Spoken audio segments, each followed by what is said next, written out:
Buenas tardes a todos y buenas noches a Jordi. Hoy tenemos una gran oportunidad de poder escuchar a alguien como Jordi, así que voy a ser muy breve. El tema de este webinar es estrategia de marca frente a la crisis. Es una apasionante situación para los profesionales de marketing que somos. Por un lado, tenemos a la marca, que es una entidad viva, dinámica, que recibe estímulos, que emite signos en permanencia y que está inmersa en su mercado. Y sobre todo, pienso que está inmersa en la sociedad, haciendo cuerpo con su audiencia. Y por otro lado, tenemos una situación de crisis que yo tomaría al plural, que descoloca absolutamente todo. Evidentemente que es una pandemia que no solo modifica nuestras experiencias de compra, que nos pone sobre todo en situación de miedo real, y eso es una gran novedad para nosotros, profesionales de marketing. Nada más que miedo a enfermar o miedo a morir, son situaciones muy particulares. Incertidumbre total y sin límite de tiempo. Pienso que a esta enorme crisis psicológica se suma también el golpazo económico y en ciertos países como Estados Unidos, crisis identitaria y hasta institucionales. Entonces, Jordi, ¿estarás de acuerdo conmigo? ¿Quién puede pensar que todo seguirá como antes? ¿Y cuáles son las estrategias posibles para nuestras valuadas marcas frente a la crisis? Gracias, Pedro, por la introducción. Tal como lo has definido, suena exactamente como es. Es la tormenta perfecta, ¿no? O eso es lo que puede parecer. Todas las tormentas suponen a la vez un reto y abren oportunidades, que es quizá lo único bueno que tienen, y de ellas se pueden aprender cosas también. Yo, si quieres, doy paso a la presentación. Voy a compartir un documento.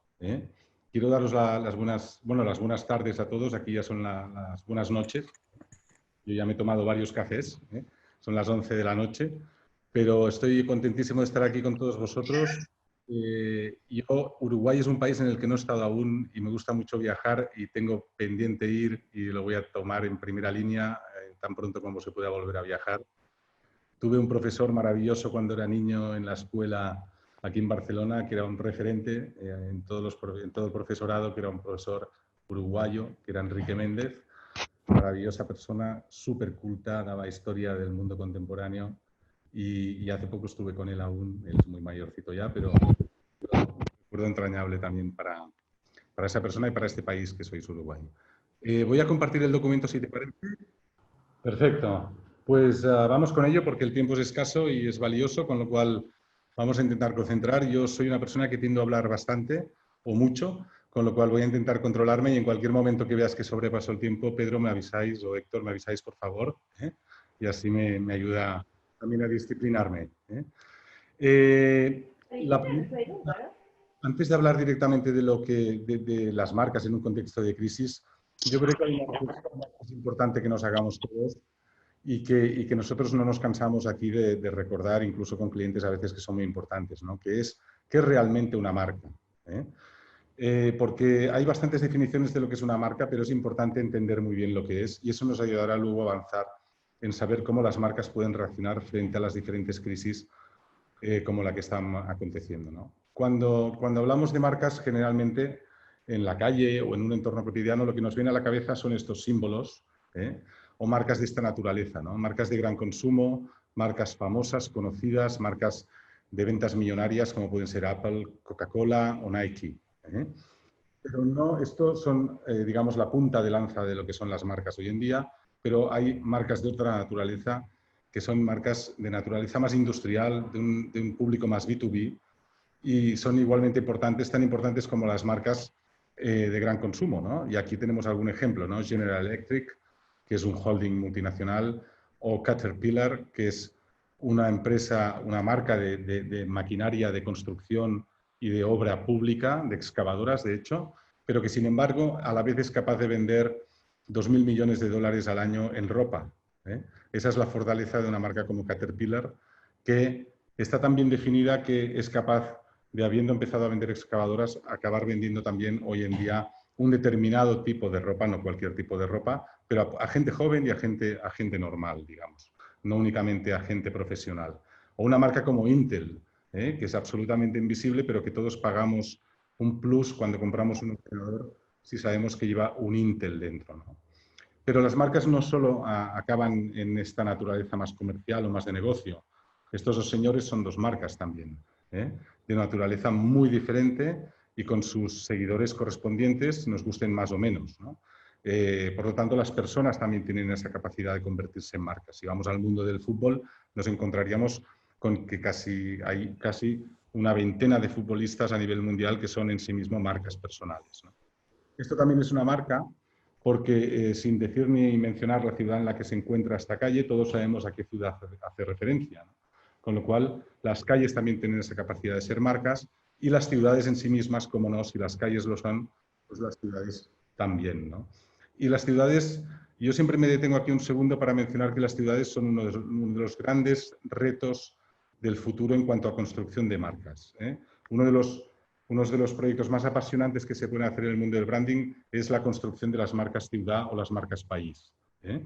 Y son marcas que requieren de una gestión tan profesionalizada como cualquier marca de naturaleza comercial. Nosotros tenemos el privilegio de estar en Barcelona, que la consideramos una super brand dentro de lo que es la categoría de marcas ciudades, ¿no? Si vamos a una definición más formal de lo que es una marca, ¿no? Una marca, podríamos dar 3 definiciones al menos que no son sustitutivas entre sí, sino que son absolutamente complementarias. Es decir, son acumulativas la una de la otra. Habría una posible definición que es la siguiente, ¿no? Una marca es la expresión del propósito y del compromiso que tiene una empresa con sus diferentes públicos, sean consumidores, sean el equipo humano que trabaja en ella, sean las administraciones públicas con las que se relaciona. Bueno, es una definición bastante aburrida, bastante tradicional, pero es una definición totalmente cierta, como también lo es esta, que yo diría que tiene un punto de relevancia mucho mayor, ¿no? Que es que una marca es lo que la gente piensa, dice, siente y también comparte de un determinado producto o un servicio. Y esta segunda definición, si bien en los años igual 70 o 80 no era relevante, en la actualidad lo es muchísimo, porque desde el momento que nos movemos en un entorno de redes sociales y de una opinión pública masiva y generalizada en abierto, yo os puedo asegurar que lo que diga de Coca-Cola 300.000 consumidores tiene más fuerza que lo que diga Coca-Cola de sí misma, ¿eh? Con lo cual, se ha de saber manejar muy, muy adecuadamente cuál es la opinión pública o de los diferentes públicos que estos van generando alrededor de las diferentes marcas con las que se relacionan. Y luego hay una tercera definición, que será la última que veremos aquí, muy sintética, pues que una marca es la promesa de una experiencia. Esta definición a mí me gusta porque tiene una trampa en ella, ¿no? Porque durante muchos años en las escuelas de negocio nos enseñaron que una marca era sobre todo una promesa. Bueno, yo diría que hoy en día los consumidores se han cansado de promesas y lo que buscan más que promesas son hechos, y la marca lo que es sobre todo es una experiencia, justamente. Es decir, las marcas que tienen éxito hoy no son las que prometen algo, sino las que ofrecen experiencias interesantes y relevantes a sus consumidores. Con lo cual, si una marca debe ser una promesa, lo que ha de ser es la promesa de una experiencia, ¿no? Y el título que dimos a la ponencia de hoy o a la charla que estamos manteniendo hoy, pues mirar, es un título bastante fácil, porque yo siempre explico que una marca está permanentemente en crisis. Es decir, está en su naturaleza, en su ADN, convivir con una crisis continua y permanente, ¿eh? Y os voy a dar un dato que ejemplifica el porqué. Y el dato es este, es que por estudios hechos, y alguno muy reciente, de hace apenas 4 años, Meaningful Brands de Havas, pues decía que sabemos que solo el 15% de las marcas consiguen ser importantes para la gente. Esto que parece anecdótico, si lo leemos al revés, es alarmante, porque lo que quiere decir es que el 85% de las marcas que hay en el mundo sobran directamente. Es decir, si mañana desapareciesen, pues seguramente nadie o poca gente las echaría de menos. Con lo cual, esto nos pone a todas las marcas en una tensión constante por estar ocupando, ya no diría el top of mind, que eso sería el ideal, sino un lugar relevante en la mente de los consumidores, ¿no? A mí me gusta siempre una frase que escuché una vez, que era el Coca-Cola, Pepsi-Cola and Cola what, o Cola qué, ¿no? Es decir, más allá de 3 marcas, es difícil que quepan en la mente de un consumidor para una misma categoría, ¿no? Y esa es la lucha frenética en la que están diariamente todas las marcas y muy expuestas, insisto, como digo, a constantes crisis, ya no de una naturaleza exógena como la que estamos viendo ahora, que puede ser una pandemia, sino una naturaleza intrínseca que es su propia competencia, ¿no?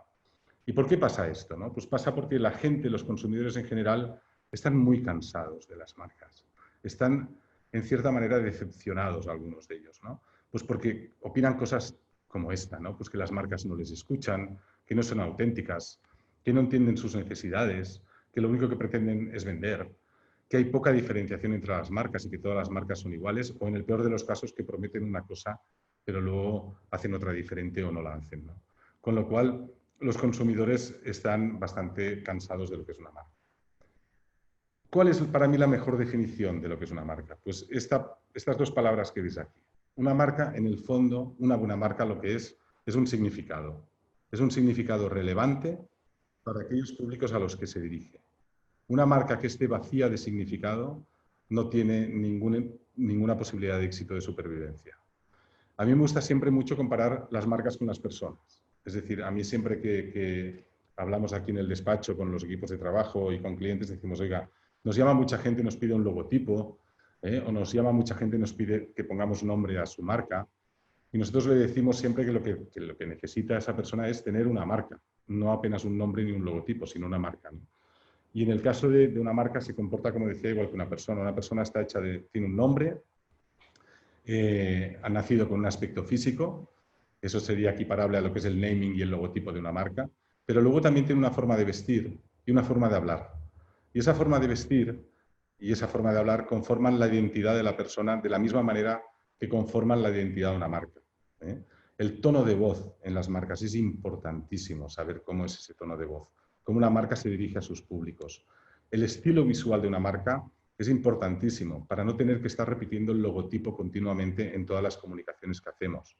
A mí me hace gracia a veces cuando vas a un hotel y te encuentras que dentro del hotel, estando ya en él, sigues viendo el logotipo del hotel, ¿no? Qué manera más absurda y más maleducada, ¿no?, de malgastar un espacio de interiorismo maravilloso que puede estar decorado o alimentado de otras cosas que no con el nombre del mismo hotel en el que ya estás, ya has llegado y ya te has alojado, por lo cual no hace falta que te sigan recordando que estás en ese hotel. Y luego, para completar esta definición de lo que es una marca, que para que os acordéis siempre es equiparable al de una persona, también faltaría otra cosa, que es que una marca tenga una opinión, pero una opinión válida. Es decir, una opinión la puede tener cualquiera. Una opinión sostenible, fundamentada, una opinión argumentada. Eso es lo que hace a las personas, si lo pensáis, interesantes, ¿eh? Nosotros nos juntamos con personas que nos atraen por su aspecto físico, por su forma de vestir, por su forma de hablar, con la que conectamos y sobre todo también con la que compartimos creencias, opiniones, pensamientos. Y una marca es exactamente igual. Y eso es la propuesta de valor de una marca, ¿no? Para acabar esta pequeña introducción, que es quizá un poco más teórica, pero creo que es importante porque a menudo lo olvidamos, ¿cuál es el proceso de construcción de una marca, ¿no? Pues cuando tengamos que enfrentarnos a crear una marca, deberíamos seguir 4 pasos muy claros, ¿no? En un mundo ideal, porque el mundo no es ideal y nunca es tan ordenado como lo dibujamos los que tenemos slides y podemos hacer dibujos en PowerPoint o similares, ¿no? Pero lo ideal sería empezar definiendo cuál es la estrategia de marca. Esto sería lo equiparable a la opinión que decíamos antes, ¿no? ¿Cuál es su propuesta de valor? ¿Cuál es su narrativa? ¿Qué tiene que contar? ¿Cuál es su razón de ser? ¿Por qué existe? Y que esa razón de existencia no esté cercana a una razón de negocio. A la gente no le importa nada que un banco quiera ser el líder mundial, o no le importa nada que una empresa quiera tener beneficios. A la gente consumidora lo que le importa es qué puede hacer ese banco para él, o qué puede hacer esa bebida refrescante para él, ¿eh? Con lo cual, esa razón de existencia debe estar basada sobre todo en una propuesta de valor real, atractiva para los consumidores, ¿no? Y eso se ha de convertir en una narrativa también que sea atractiva. Nosotros, yo siempre también recuerdo, nosotros somos como niños, hemos sido niños todos, gracias a Dios. Y lo que recordamos de cuando éramos niños son los cuentos. Y los cuentos nos han formado en nuestra infancia y nos los hemos llevado con nosotros hasta que hemos sido mayores, ¿no? Y las marcas han de aprender a volver a contar cuentos. Cuentos de la misma manera que se cuentan a los niños. Cuentos en el sentido, no cuentos chinos, pero cuentos en el sentido de cuentos verdaderos y cuentos en los que haya algo interesante que aprender. La segunda parte, una vez está definida la estrategia de una marca, es conformar su identidad. Su identidad en el sentido más exterior. Me remito a lo que veíamos antes, ¿no? ¿Cómo se va a llamar esa marca? ¿Cuál es su identidad? ¿Cuál es su logotipo? ¿Y cuál va a ser su identidad visual? ¿Cuál va a ser su identidad verbal? ¿Cómo va a hablar esa marca? ¿Cómo va a escribir cuando veamos un copy de la marca? ¿Y cuál va a ser ese tono? ¿Y cuáles son los mensajes clave que quiere dar? Y una vez tenemos esto, que es el embrión de cualquier marca que sea fuerte, la estrategia y la identidad, podemos hablar ya de activación de la marca. Muchas marcas acometen la activación sin tener bien armada lo que es la estrategia de la identidad. Y luego pasan muchísimos problemas, porque no saben a qué necesidad responden o no saben a qué razón de existencia atienden. Y para activar una marca, fijaros, existen básicamente 5 dimensiones, que son las que veis aquí, ¿no? Existen, por una parte, lo que es la comunicación, en el sentido más tradicional de la palabra, con los canales de comunicación que van cambiando, pero que serían prensa escrita, televisión, etcétera. Luego existen los entornos digitales, de los cuales hemos aprendido un montón gracias a esta pandemia, para mostrar lo que estamos haciendo ya aquí, sin necesidad de desplazarnos. Existen los entornos físicos también, como el ejemplo que ponía del hotel. Existen las personas que trabajan y que forman el equipo humano de esa marca, importantísimo, porque las personas es lo más inteligente que puede haber. Y cuando habla una persona que está hablando en nombre de una marca, está hablando la marca en sí misma, con lo cual las personas es un activo de comunicación fundamental. Y luego están, naturalmente, los propios productos o servicios que ofrece la marca, ¿no? Y luego el cuarto y último capítulo, más aburrido pero indispensable, sería la monitorización, es decir, el management o la gestión de esa marca. Es decir, la evaluación de resultados y la aplicación de medidas correctoras a todo aquello que nosotros vayamos activando y que puede llevar en algunos momentos a la revisión de algún aspecto estratégico o incluso de algún aspecto identitario. Ese sería en un mundo ideal de izquierda a derecha, construido por orden, pues cómo se construiría una marca fuerte. Cuando una marca está bien construida, se convierte en un activo fundamental. Y esto lo saben todos aquellos que han conseguido hacerlo con éxito, porque consigue todas estas cosas que veis aquí. Consigue aumentar la rentabilidad de la empresa, consigue captar y retener mejor a sus clientes, consigue o permite captar y retener mejor al talento, que es una cosa en donde las marcas digitales, Amazon, Google, están obsesionadísimas con esto, porque la gente joven ha cambiado sus valores, es mucho más permeable, valora otras cosas más allá de la retribución y a partir de aquí el talento hoy es en día uno de los activos más difíciles de retener. Extender también nuevos productos cuando una marca está bien construida. Poníamos el ejemplo de Caterpillar, que vende 2.000 millones de dólares en ropa. Permite sacar mayor rendimiento a las campañas de comunicación y marketing. Permite aguantar mejor, de lo que vamos a hablar hoy, las crisis, precisamente. Y luego también se convierte en un fondo de comercio importantísimo para cualquier empresa, ¿no? Esto es una teoría, pero es una teoría sostenida en cifras, ¿no? Cuando cogemos el Brand Z portfolio de Millward Brown hasta el año 2018, pues hay una serie de empresas que el Standard & Poor's, perdón, que performan muy bien y aumentan su valor o han aumentado su valor en los últimos 4 o 5 años en un 60%. Cuando de ese Standard & Poor's cogemos el Brand Z Strong Brands Portfolio, que son el grupo de esas empresas que tienen una marca potente, resulta que su performance es hasta un 40% superior. Esa es una medida de la contribución de valor directa que tiene el tener una marca robusta en una empresa que tiene un negocio sólido. Es decir, una empresa que tiene un negocio sólido no va a ir mal.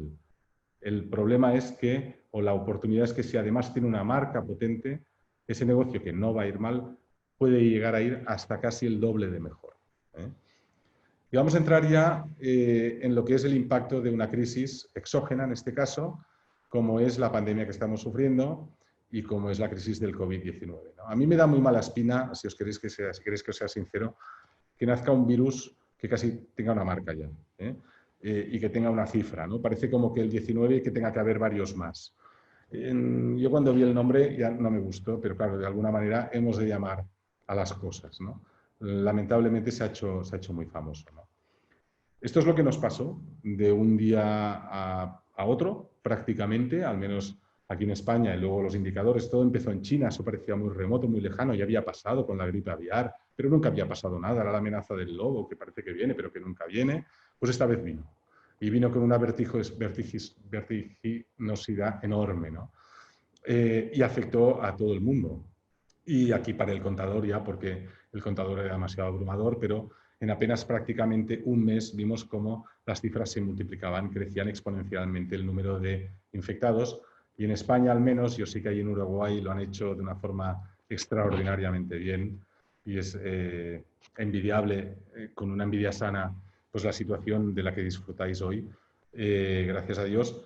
Aquí en España la situación ha sido muy dura, nos situamos en un momento en el número 2 por encima de Italia incluso de número de infectados. Eso nos lleva a un confinamiento severo de 2 meses estricto, es decir, de no poder salir a la calle salvo para una necesidad básica, para hacer consumo de primerísima necesidad. Y esta crisis ha tenido unas repercusiones, y está teniendo, y las va a tener, enormes, ¿no? Pedro las apuntaba antes, pues unas repercusiones humanas, sociales y económicas, psicológicas, en el plano humano, sociales en el plano relacional y económicas en el plano laboral. Y es algo a lo que debemos enfrentarnos con mucha valentía y mucha serenidad a la vez, ¿no? Porque es una crisis, como muy bien ha preambulado Pedro antes, que incide en los sentimientos. Esto es una crisis que no es económica, no es financiera, es una crisis sanitaria que tiene un impacto económico y financiero, más económico que financiero de momento, aunque siendo financiero, ¿no? Y una crisis sanitaria como que no la habíamos vivido en muchísimos años, en prácticamente un siglo, ¿no? Y eso afecta a un tema muy, muy ancestral, que es el miedo, ¿no? Es el miedo físico. Y eso nos hace sentirnos extraordinariamente vulnerables y además con un plazo indefinido, como decía Pedro también, con una enorme incertidumbre. En el lado positivo, lo único que podemos leer de esta crisis es el sentimiento de colaboración y de solidaridad que ha despertado en todos nosotros, ¿no? Y en la necesidad urgente de encontrar nuevas maneras de trabajar y de comunicarnos, ¿eh? Pero es una crisis que incide en algo muy, muy sensible para las marcas, que es la forma que tenemos de relacionarnos, que ha obligado a las empresas a actuar rapidísimamente, nos ha obligado a improvisar, nos han obligado a ser digitales, a empresas que no lo eran, no eran culturalmente digitales. Y ya no digo nativas digitales, digo, sino que no estaban acostumbradas a trabajar con herramientas digitales. Hemos tenido que adaptarnos a una nueva realidad económica, a rehacer presupuestos, a rehacer objetivos y previsiones. Y ha también obligado a una nueva valorización de activos, ¿no? ¿Cuántos clientes nos han venido a nosotros durante estos tiempos diciendo, ostras, si hubiera tenido mejor construida mi base de datos, lo útil que hubiera sido durante estos 2 meses en los que no he podido comunicarme prácticamente con mis contactos o mis leads, o si hubiera tenido bien hecho y bien armado el e-commerce, hubiera podido seguir vendiendo, no como ahora que estoy con la tienda cerrada y soy una cadena de ropa, de fashion, de retail, con las tiendas absolutamente cerradas y no tengo e-commerce con el que poder mantener ingresos, ¿no? Y esto ha generado y está generando una gran incertidumbre. Hay diferentes previsiones que vienen de múltiples fuentes, de McKinsey, de The Economist, de cómo se van a ir recuperando paulatinamente los diferentes sectores, porque el grado de afectación ha sido diferente, y hay un debate abierto sobre si la recuperación va a ser en forma de U o en forma de V, y cuán abierta va a ser esa U o esa V, ¿no? Bien, lo que es curioso de todo esto es que nadie le pone fechas. Es decir, todo el mundo hace previsiones, pero es muy tímido a la hora de ponerle fechas y cuando las pone al cabo de un mes han cambiado todas, ¿no? Yo me acuerdo de la primera previsión que hicimos aquí en Suma, la previsión de negocio que hicimos exactamente el 18 de marzo, nos encerramos el 13 por estado de alarma gubernamental, pues la previsión que hicimos los socios de la compañía fue una previsión rectilínea creciente. Dijimos, bueno, esto va a quedar todo parado en el mes de marzo y a partir de aquí vamos a ir recuperando poco a poco, mes a mes, hasta llegar a final de año. La realidad a mes de julio no ha tenido nada que ver con eso, pero nada. Hoy en día la previsión que tenemos, la realidad de los meses de abril, mayo, junio, ha sido una realidad de unas ventas muy superiores a las que podíamos intuir, pero muy, muy superiores, aun estando encerrados, ¿eh? Ahora está empezando a decrecer y parece que eso va a tener la forma de U que tanto se ha predicho. Una forma de U o de V, pero esa es la forma que parece que va cogiendo poco a poco. Pero la realidad es que todo es muy, muy cortocíclico. Es decir, nadie hace previsiones ni de consumo, nuestros clientes, ni de proyectos que vayan más allá del mes en curso o el mes siguiente, ¿eh? Y esa es una realidad, esa aceleración es una realidad con la que tenemos que convivir. No todo es malo. Los consumidores también hemos aprendido y hemos ido viendo que no han querido despegarse nunca, aun estando encerrados en el país que estuviesen encerrados, de las marcas. Han seguido estando atentos a cuáles eran las comunicaciones que hacían las marcas. Han querido seguir manteniendo el contacto con sus marcas. Han querido seguir manteniendo la ilusión de consumo. Con lo cual, No todo es malo, ¿no? ¿Cuál es nuestra previsión? Pues nuestra previsión a nivel de crisis es la siguiente, de claramente afectación a las marcas, que es la línea que veis debajo, que es el rol de la marca, ¿no? Pues hay una primera etapa, que es una primera etapa, que es la que ya hemos superado aquí en España al menos, que es la de confinamiento absoluto, un aislamiento personal, en donde lo que se pedía, digamos, la reacción de las empresas era poner el foco en la capacidad productiva, ahora veréis algunos ejemplos, y el rol de la marca era hacer más que decir, es decir, proof points, hablar poco y hechos, básicamente, hechos de supervivencia o hechos de relación. Esto ha dado paso a una nueva etapa, que es a la que estamos ahora, aquí en España, que es esta nueva etapa que parece muy, muy divertida, pero en el fondo es divertida por comparación con la primera, pero tiene una cosa muy traumática, que es que quedamos absolutamente distanciados socialmente, es decir, no nos podemos tocar, ni abrazar, ni besar, nos tenemos que hablar a 1,5 metros de distancia, cuando no llevar mascarilla. El rol de las marcas en ese contexto es el de dar seguridad y el de empatizar. Es decir, ha de ser el de empatizar y dar confianza a la gente para que esta gente vaya recuperando el consumo poco a poco. La gente apenas se atreve a entrar en un restaurante si ese restaurante no le da la mínima seguridad de que hay un distanciamiento entre mesas, de que la gente que le va a atender pues va a ser gente que está sana o saludable, digamos, o que toma las precauciones debidas para no contagiar, ¿no? Cuando vas a comprar ropa pasa exactamente lo mismo, ¿no? Yo el otro día cometí el error cuando se acabó el confinamiento de, bueno, yo soy, digamos que tengo una deformación profesional con las marcas, ¿no? Y lo primero que hice un sábado por la tarde, el primer sábado que pude salir por un encargo de una de mis hijas pequeñas, fue irme a IKEA. Bueno, eso estaba reventado. O sea, yo duré allí 2 minutos, bueno, 3. Yo creo que si me filmaron, debieron guardarlo porque debieron pensar que era un loco que estaba intentando escapar de allá adentro, ¿no? Yo entré con mi mascarilla, pensaba que había un control de gente, no había control de gente, todo el mundo llevaba la mascarilla, todo el mundo estaba más cerca de 1,5 metros, todo el mundo, y todo el mundo lo tocaba todo. Con lo cual, lo mejor que podías hacer era huir despavorido de ahí, ¿no? Yo creo que eso lo deben haber ido corrigiendo y es un grave error por parte de IKEA porque lo que ha de hacer una marca precisamente es dar confianza en este momento, ¿no? Y luego habrá una tercera etapa que es la de la nueva normalidad, que habrá pues unas nuevas formas de comunicarnos, de relacionarnos, y lo que habrá que hacer la marca es redefinir algunos significados, ¿no? Luego hablaremos de esto un poquito más, pero tú me vas haciendo gestos con el tiempo si ves que me extiendo demasiado, ¿eh? Por favor. Vamos a entrar un...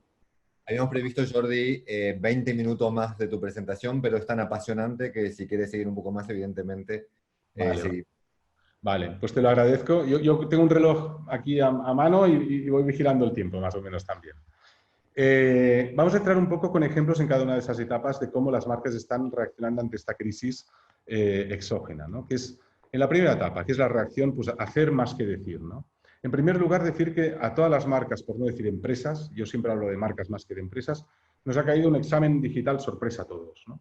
Es como cuando estás en la universidad y dicen, examen sorpresa de matemáticas. Pues mira, examen sorpresa de digital, ¿eh?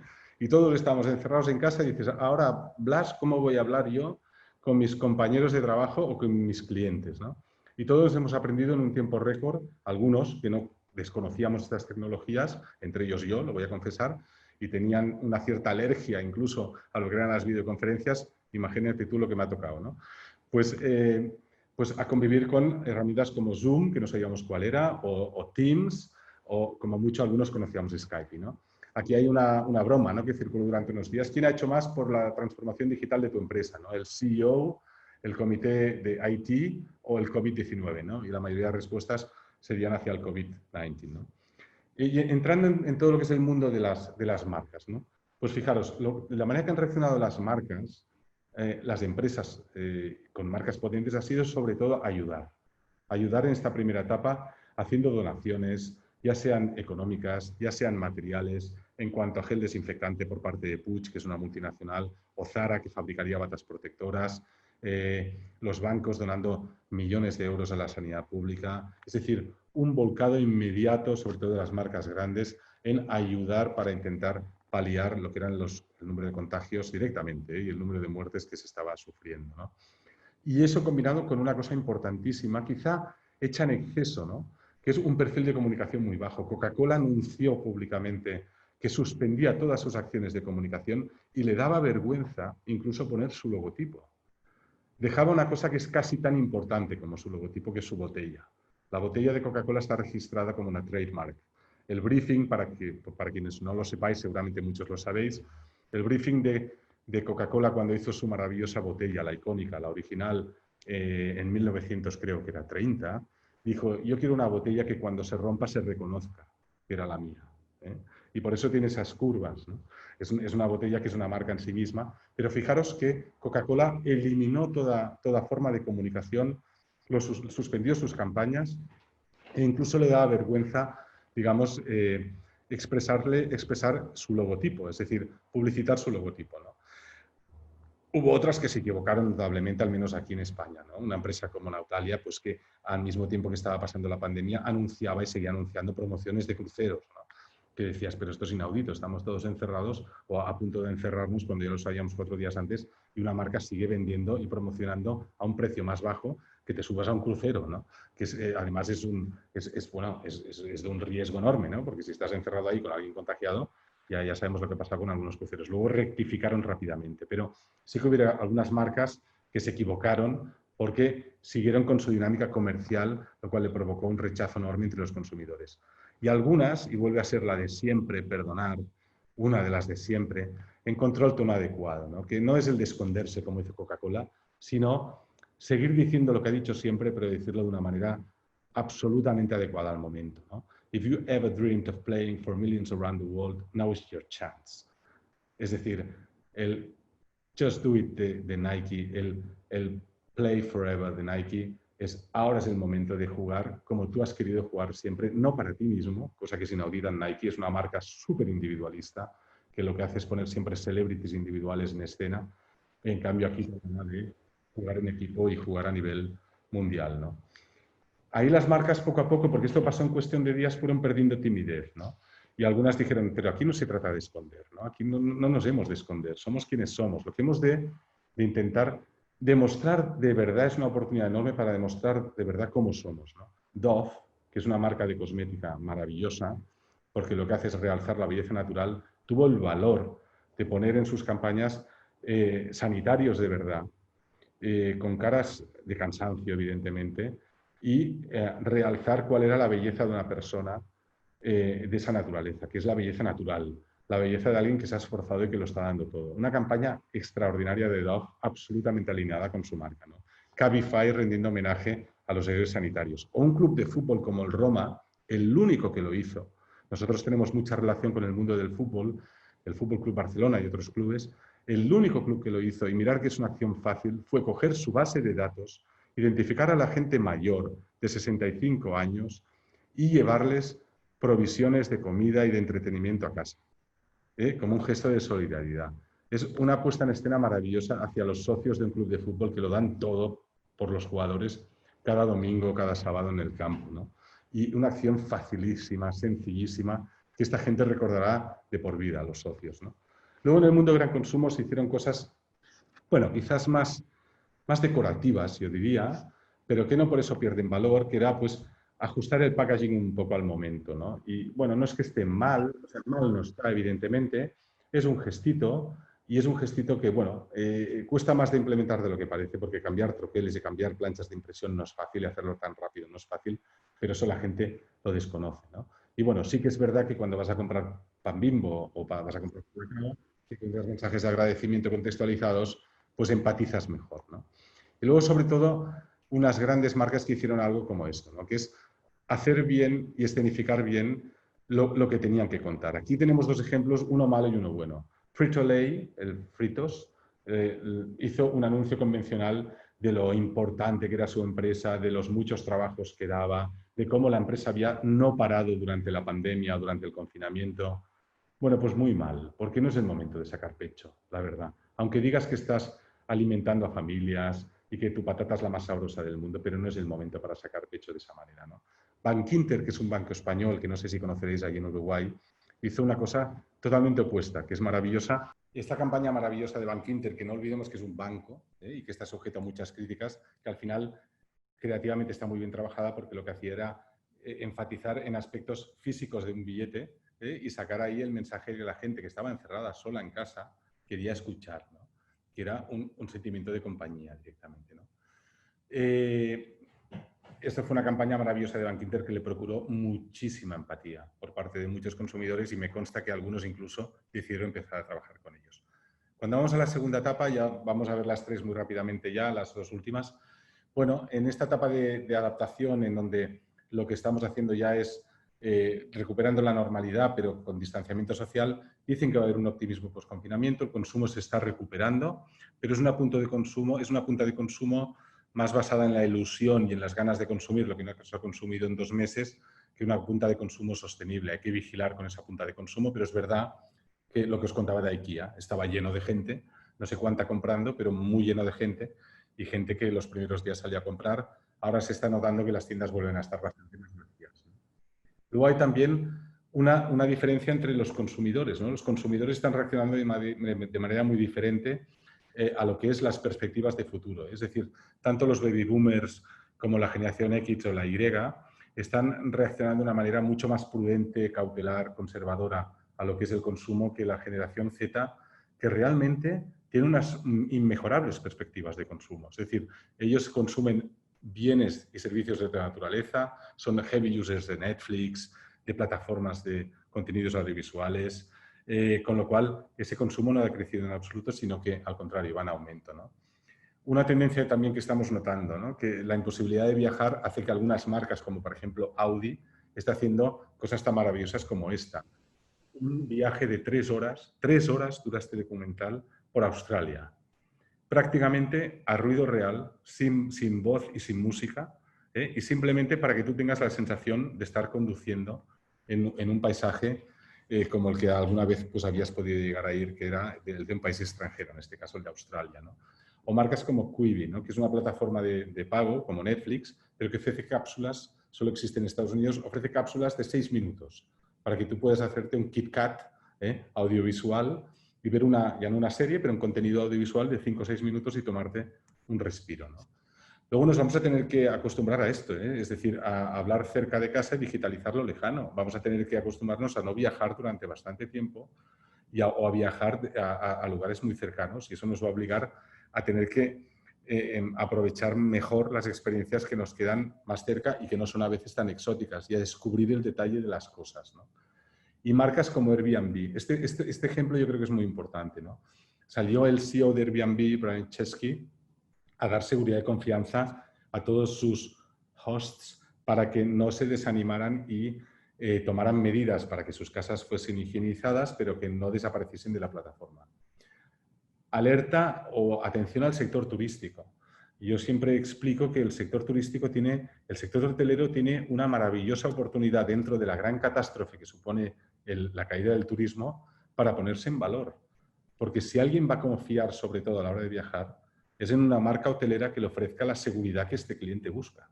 Es decir, aquellas marcas hoteleras reputadas, conocidas, lujosas o no, da igual, pero que sepan poner en valor la seguridad de sus hoteles, esas marcas pueden tener menos turismo, pero pueden tener un turismo muchísimo más fiel. Es decir, captar un negocio mucho más recurrente, estas grandes cadenas hoteleras, ¿no? Y luego la tercera y última etapa, que es la de redefinir significados, ¿no? Lo que va a provocar esta crisis en todas las marcas es una aceleración enorme, no un cambio, una aceleración enorme de determinadas cosas, ¿no? En primer lugar, los espacios de trabajo seguramente ya no volverán a ser iguales. Nosotros somos 90 personas aquí en Suma. Trabajando en la oficina hoy somos apenas 20. Las otras 70 siguen trabajando desde su casa. Y algunas yo creo que no van ni a volver a trabajar aquí físicamente, porque nos hemos dado cuenta que pueden trabajar en su casa igual de bien. Con lo cual, estamos rediseñando, digamos, los espacios de trabajo, ¿no? Algunas marcas como marcas cerveceras o marcas de distribución están incorporando el WhatsApp como canal de comunicación. Algo tan cotidiano y tan anárquico como es el WhatsApp, como un canal de comunicación con sus consumidores, ¿no? Luego la robótica, la inteligencia artificial. Seguramente empezaremos a ver aparatos de este tipo, aunque a algunos no nos gusten demasiado, pero esta crisis va a conllevar una aceleración enorme de todo lo que es la inteligencia artificial y la robótica, ¿no? Luego la accesibilidad. Esto es una cosa que las marcas pueden aprovechar muy bien, que es hacer que sus CEOs y que sus primeros, digamos, espadas, ¿no? Como llamarlo de alguna manera, la gente pueda acceder a ellos, ¿no? hemos visto primeros ministros hablando desde su casa con sus hijos detrás, que estaban casi jugando a la vez que el primer ministro o el presidente de una compañía hablaba, ¿no? Y esto es algo que está bien, es decir, porque al final quita a las marcas esa artificialidad y las hace ser más naturales y más espontáneas, ¿no? Es algo que yo creo que las marcas deben saber aprovechar para empatizar. Y luego también algunas marcas deberán reinventarse. Time Out se convirtió durante todo el confinamiento en varios países en Time In, que es maravilloso, si estaba preparado para ello y ofrecía alternativas de entretenimiento doméstico, ¿no?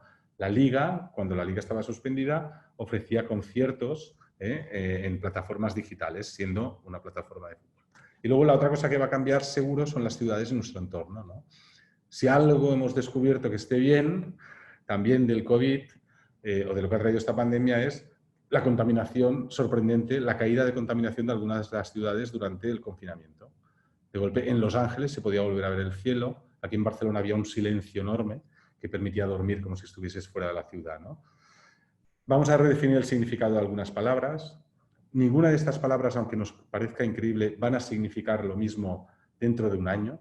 Es decir, cercanía, ¿qué va a significar cercanía? ¿No? Cuando no podemos viajar o no nos podemos aproximar a alguien al que queremos o al que queremos acercarnos, ¿no? La constancia como un valor fundamental de las marcas, ¿no? El talento también. Todas estas palabras, la innovación va a estar más, digamos, en una innovación mucho más sencilla seguramente, más allá de lo que es la robótica, sofisticada, pero las marcas buscarán también innovar desde la cercanía y desde ofrecer soluciones que igual nos habíamos olvidado, el cuidado de los detalles, ¿no? Y luego habrá nuevos tipos de consumidores. Aquí había puesto algunos ejemplos, pero con mi socio Rafa Soto, que es un maravilloso creativo, Pedro, me quedan 2 minutos, ¿vale? Pues estamos redefiniendo nuevos targets, ¿no? Desde el vigoréxico de salón, que es aquella persona que ha perdido la vergüenza de hacer yoga delante de su mujer o de su marido o de su pareja, ¿no? Mucha gente haciendo yoga durante estos días, gente muy atrofiada muscularmente que hacía posturas y perdió el miedo a hacer posturas, digamos, delante de sus hijos y parejas. El gran viajero de cortas distancias, aquella persona que, como os decía, dejará de poder viajar durante un mes entero a la otra parte del mundo y tendrá que buscar experiencias cercanas. El teletrabajador de campo, que habrá descubierto que puede trabajar fuera de la ciudad con sistemas como el que estamos utilizando hoy y que, por tanto, puede dedicar parte de sus dineros, de sus ingresos a otras cosas que no sea a un alquiler de un piso carísimo en el centro de la ciudad o a la compra de un piso carísimo. El postfashionista, que habrá descubierto que la ropa se ha de comprar de una manera diferente, ¿no? Que no es tanto una ropa con el respeto de Inditex, que es una marca que creamos nosotros, el grupo Zara, ¿no? De Zara, que al final no es una ropa que es de usar y tirar, que hay que comprar menos, pero una ropa mejor. Todo esto son cosas a las que las marcas deberán estar muy atentos. O los nano-influencers, aquella gente que con Instagram igual se habrá convertido en un influencer de un grupo de quizás no 100.000 usuarios, pero sí 100 o 300 o 500, y sus opiniones marcarán tendencia, ¿no? Como reflexiones finales, el mundo va a cambiar, las marcas deberán estar muy atentas a todo lo que pueda conllevar esta nueva normalidad. Hay debates abiertos en todos los ámbitos, algunos dan miedo. Hemos de ser prudentes a la hora de escuchar lo que se nos dice. Nos dicen todo.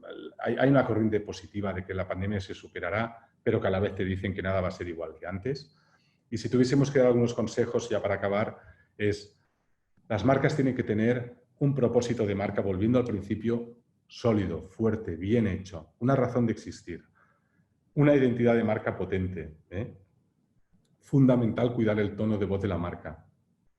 También redefinir la experiencia alrededor del usuario y no del producto. Y esto enlaza con el punto 4, que es generar contenidos, conversaciones de interés para las audiencias. Las marcas no han de solo vender. Esto ya estaba pasando últimamente, pero esto se va a enfatizar mucho más.